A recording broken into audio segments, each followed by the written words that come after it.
আসসালামু আলাইকুম রহমতুল্লাহ। সুপ্রিয় শিক্ষার্থী বন্ধুরা, ভার্চুয়াল টিচিং একাডেমির স্পোকেন ইংলিশ ফর বিগিনার্স কোর্সের ষষ্ঠ ক্লাসে তোমাদের সবাইকে স্বাগতম। সো বন্ধুরা, তোমরা যারা ইংলিশে একেবারেই দুর্বল বাট ইংলিশে স্পিকিং করতে চাও বা ইংলিশে কথা বলতে চাও, এই কোর্সটি মূলত আমি তাদের জন্যই শুরু করেছি।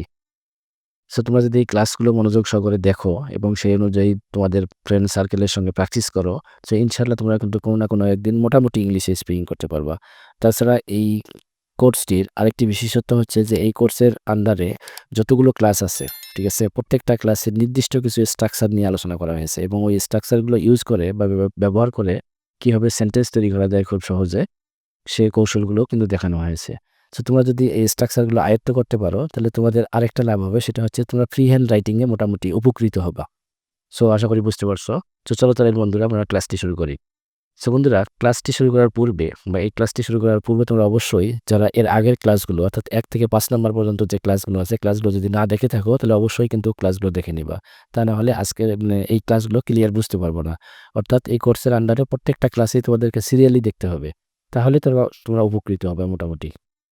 সো বন্ধুরা দেখো, যে সাবজেক্টকে বর্তমানে কোনো কিছু করতে হবে, ঠিক আছে, সাবজেক্টকে বর্তমানে কোনো কিছু করতে হবে এরূপ যদি বোঝায়, অর্থাৎ বাংলা বাক্যে যদি তে হবে এই কথাটা থাকে, বাংলা কোনো সেন্টেন্সে বা বাংলা কোনো বাক্যে তে হবে এই কথাটা যদি যুক্ত থাকে, তাহলে আমরা এই স্ট্রাকচার ফলো করে সেন্টেন্স তৈরি করব।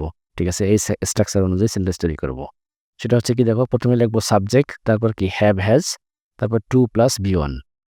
ঠিক আছে বন্ধুরা, 2 + V1 মানে V1 বলতে কি, মানে ভার্বের 1 নাম্বার ফর্ম বা ভার্বের বেস ফর্ম বা ভার্বের প্রেজেন্ট ফর্ম। ঠিক আছে, V1 বলতে যা করতে হবে, ঠিক আছে, সেই ভার্বটা এখানে আমাদেরকে লিখতে হবে। সো বন্ধুরা, তাহলে সাবজেক্টের পরে আমরা হ্যাভ হ্যাজ লিখবো। সো হ্যাভ হ্যাজ কোথায় বসবে, ঠিক আছে, এটা কিন্তু আমরা পূর্বের ক্লাসগুলোতে দেখেছি। ঠিক আছে, ওগুলো এখন তোমরা যদি না দেখে থাকো তাহলে ক্লাসগুলো কিন্তু দেখে নিবা। ঠিক আছে, যে আমরা কখন হ্যাভ এবং কখন হ্যাজ ইউজ করবো। ঠিক আছে বন্ধুরা। সো বন্ধুরা দেখো, তারপরেও আমরা একটু হ্যাভ হ্যাজের ব্যাপারগুলো একটু সংক্ষেপে এখানে দেখে নেই। যে subject third person singular number বা একবচন বা এনি সিঙ্গেল নাউন বা প্রোনাউন, যে কোনো একটা নাউন বা প্রোনাউনকে ইন্ডিকেট যদি করে, যে সেটা মানুষ, গরু, ছাগল, হাঁস, মুরগি, পাহাড়, পর্বত, যে কোনো একটিকে যদি ইন্ডিকেট করে, বা সাবজেক্ট থার্ড পারসন যদি সিঙ্গুলার নাম্বার হয়, ঠিক আছে, সেক্ষেত্রে আমরা কী করবো, হ্যাজ ইউজ করবো। অর্থাৎ হি, শি, ইট, এগুলো যদি সাবজেক্ট হয় সেক্ষেত্রে আমরা হ্যাজ ইউজ করবো। ঠিক আছে, এবং আই, ঠিক আছে, আই, ইউ বা উই, ঠিক আছে, আই, ইউ বা উই বা এনি প্লুরাল সাবজেক্ট বা আই, ইউ, উই, এগুলো যদি সাবজেক্ট হয় সেক্ষেত্রে আমরা কী করবো, হ্যাভ লিখবো। ঠিক আছে, সেক্ষেত্রে আমরা হ্যাভ লিখবো। আর যে কোনো প্লুরাল সাবজেক্ট মানে একের অধিক কোনো কিছু যদি বোঝায়, ঠিক আছে, একের অধিক কোনো কিছু বোঝালে বা সেই একের অধিক কোনো কিছু বোঝায় এমন কোনো ওয়ার্ড যদি কোনো সেন্টেন্সের সাবজেক্ট হয় সেক্ষেত্রে আমরা হ্যাভ লিখবো। ঠিক আছে। সো বন্ধুরা, এর পূর্বের ক্লাসে কিন্তু আমি ডিটেলস এগুলো আলোচনা করেছি। সো তোমরা একটু দেখে নিবা। সো আমরা এখন এই হ্যাভ হ্যাজ বা ওই স্ট্রাকচার ইউজ করে কীভাবে সেন্টেন্স তৈরি করবো সেটা দেখবো। সো বন্ধুরা দেখো, যে সাবজেক্টের পরে কি হ্যাভ হ্যাজ 2 + V1 মানে যা করতে হবে, এই স্ট্রাকচার ফলো করে আমরা সেন্টেন্স তৈরি করব। সো দেখো, যে আমাকে প্রতিদিন বাজারে যেতে হবে, তাহলে এখানে কি আছে, দেখো, তে হবে।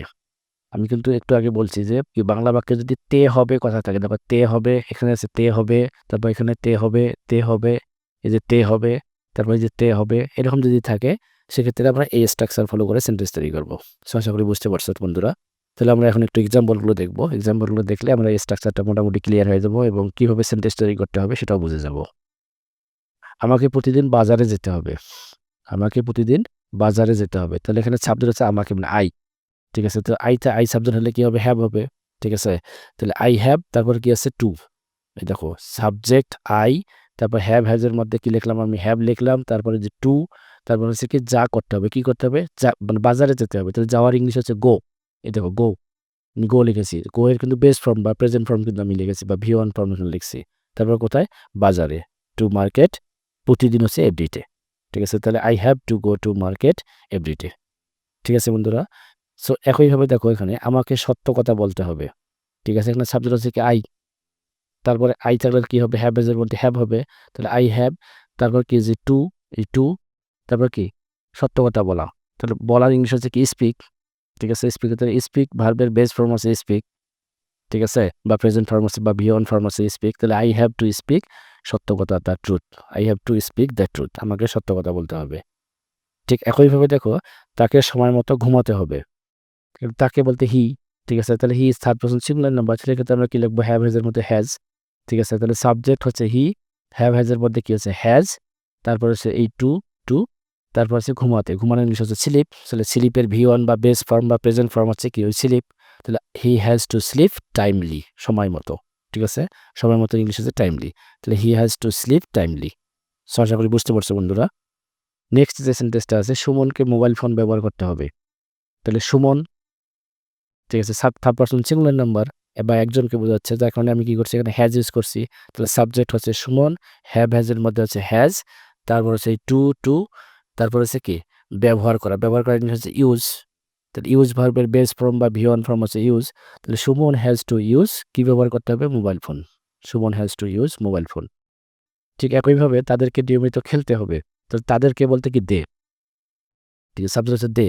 দে মানে তারা, তারা বলতে কি একজন, না একজন না, তাহলে এখানে একের অধিক ব্যক্তিকে বোঝানো হচ্ছে। তাহলে একের অধিক ব্যক্তি যদি হয় তাহলে সেক্ষেত্রে হ্যাভ এর মধ্যে কি হবে, হ্যাভ হবে, যেটা আমরা একটু আগে দেখলাম। ঠিক আছে? তারপর দেখো, তাহলে সাবজেক্ট হচ্ছে দে, তারপর হ্যাভ হ্যাজের মধ্যে কি লিখলাম, হ্যাভ লিখলাম, এই যে টু, তারপর ভি1 মানে খেলতে হবে। তো খেলার ইংলিশ হচ্ছে প্লে, প্লের ভি1 বা পেজ ফর্ম আছে প্লে। ঠিক আছে? তারপর নিয়মিত মানে রেগুলারলি, তাহলে they have to play regularly. তারপর নেক্সট যে সেন্টেন্সটা আছে এখানে দেখো, তোমাকে টাকা উপার্জন করতে হবে। তাহলে এখানে সাবজেক্ট হচ্ছে ইউ, তাহলে ইউ যদি সাবজেক্ট হয় সেক্ষেত্রে আমরা কি করবো, হ্যাভ লিখবো। তাহলে you have to earn money, তোমাকে টাকা উপার্জন করতে হবে। সো বন্ধুরা আশা করি বুঝতে পারছো আমরা কিভাবে হ্যাভ হ্যাজ মানে সাবজেক্টের উপরে have has to plus V1 এই স্ট্রাকচার ইউজ করে আমরা এরকম কি এই স্ট্রাকচারটি ইউজ করে হাজার হাজার সেন্টেন্স তৈরি করতে পারবো। সো তোমরা অবশ্যই কিন্তু নিজে নিজে সেন্টেন্স তৈরি করবা এবং সেন্টেন্স তৈরি করে সেগুলো প্র্যাকটিস করবা। তাছাড়া কোনো কিছু যদি বুঝতে না পারো অবশ্যই কিন্তু ভিডিওটির কমেন্ট বক্সে অবশ্যই কমেন্ট করে জানাবা, আমি সেখানে তোমাদের মানে একটু হলেও বোঝানোর চেষ্টা করব। সো বন্ধুরা আজ এ পর্যন্তই। পরবর্তী ক্লাস দেখার আমন্ত্রণ জানিয়ে আজকের ক্লাসটি আমি এখানেই শেষ করলাম। আল্লাহ হাফেজ।